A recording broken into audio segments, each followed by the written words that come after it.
Hi, hello, once again, welcome back to HomeNotes. എന്തിനു വിശേഷം? എല്ലാവർക്കും സുഖം തന്നെയല്ലേ? നമ്മളിപ്പോൾ പർച്ചേസിങ്ങിനൊക്കെ പോയി കഴിഞ്ഞാൽ ഇഷ്ടംപോലെ ഗിഫ്റ്റ് ഐറ്റംസുകൾ കിട്ടാറുണ്ട്. അതിപ്പോൾ ജ്വല്ലറി പർച്ചേസിംഗ് ആണെങ്കിലും ശരി, അതുപോലെ ഡ്രസ് പർച്ചേസിംഗ് ആണെങ്കിലും ശരി. അതിലൊരു മെയിൻ ഐറ്റമാണ് ഗ്ലാസ് ഐറ്റംസ്. ഇതുപോലത്തെ ഗ്ലാസ് ഐറ്റംസ് ഇഷ്ടംപോലെ കിട്ടാറുണ്ട്.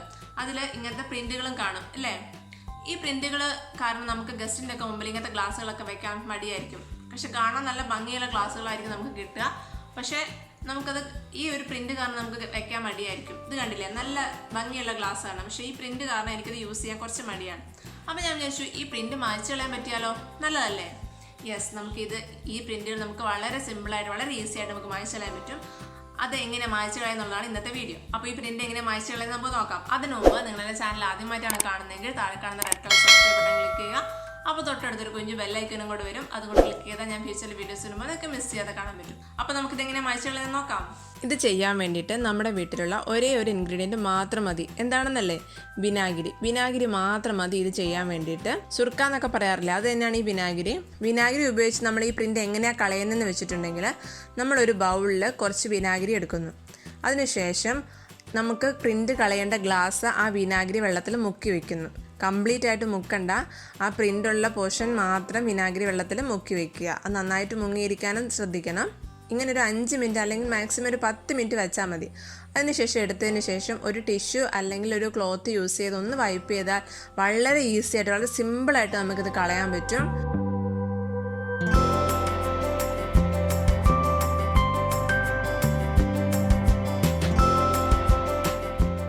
പിന്നെ ചില കേസിൽ 10 മിനിറ്റ് വെച്ചതിന് ശേഷം നമ്മളിങ്ങനെ വൈപ്പ് ചെയ്താൽ പോവില്ല. അതെന്താണെന്ന് വെച്ചിട്ടുണ്ടെങ്കിൽ ആ പ്രിൻറ്റിൻ്റെ ക്വാളിറ്റി കൂടുതലായതുകൊണ്ടാണ്. അങ്ങനെയുള്ള കേസിൽ കുറച്ച് സമയം കൂടുതൽ വയ്ക്കുക, ഒരു അരമണിക്കൂറൊക്കെ വെച്ചതിന് ശേഷം.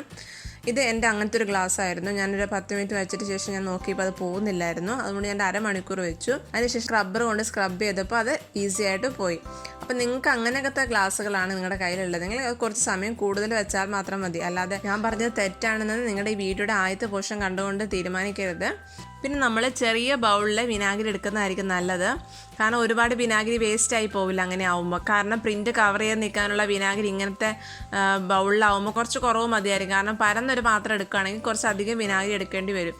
പിന്നെ അതുമല്ല, നമുക്ക് ഈ വിനാഗിരി വീണ്ടും റീയൂസ് ചെയ്യാനും പറ്റും. കാരണം ഒരു തവണ കൊണ്ട് യൂസ് ചെയ്തതിന് ശേഷം പിന്നെ അത് അടുത്ത വേറെ വിനാഗിരി എടുക്കണം എന്നില്ല. ഈ വിനാഗിരി കൊണ്ട് തന്നെ നമുക്ക് എത്ര ഗ്ലാസ് വേണമെങ്കിലും ഇതുപോലെ ക്ലീൻ ചെയ്തെടുക്കാൻ പറ്റും. അപ്പോൾ നിങ്ങളുടെ വീട്ടിൽ ഇങ്ങനത്തെ ഗ്ലാസ്സുകളൊക്കെ ഉണ്ടെങ്കിൽ ഒന്ന് ട്രൈ ചെയ്ത് നോക്കുക. എന്നിട്ട് റിസൾട്ട് എന്നെ കമൻറ്റ് ബോക്സിലൂടെ അറിയിക്കുക. നിങ്ങൾക്ക് എൻ്റെ വീഡിയോ ഇഷ്ടമായെങ്കിൽ ലൈക്ക് ചെയ്യണം, സബ്സ്ക്രൈബ് ചെയ്യണം, ഷെയർ ചെയ്യണം. അപ്പോൾ വളരെ സിമ്പിൾ അല്ലേ ഇങ്ങനത്തെ പ്രിന്റുകൾ മായ്ച്ചു കളയാൻ വേണ്ടിയിട്ട്. അപ്പോൾ നിങ്ങൾക്ക് ഇനി ഗിഫ്റ്റുകളൊക്കെ കിട്ടുമ്പോൾ ആ ഗ്ലാസ്സുകളൊന്നും മാറ്റി വെക്കേണ്ട, ഇതുപോലെ മായ്ച്ചു കളഞ്ഞിട്ട് യൂസ് ചെയ്താൽ മതി. അപ്പോൾ നിങ്ങൾക്ക് എൻ്റെ വീഡിയോസ് ഇഷ്ടമായി എന്ന് വിചാരിക്കുന്നു. ഇഷ്ടമായെങ്കിൽ ആ ലൈക്ക് ബട്ടൺ കൂടെ ക്ലിക്ക് ചെയ്യുക. അപ്പോൾ നെക്സ്റ്റ് വീഡിയോയുമായി വരുന്നതായിരിക്കും. Take care, by.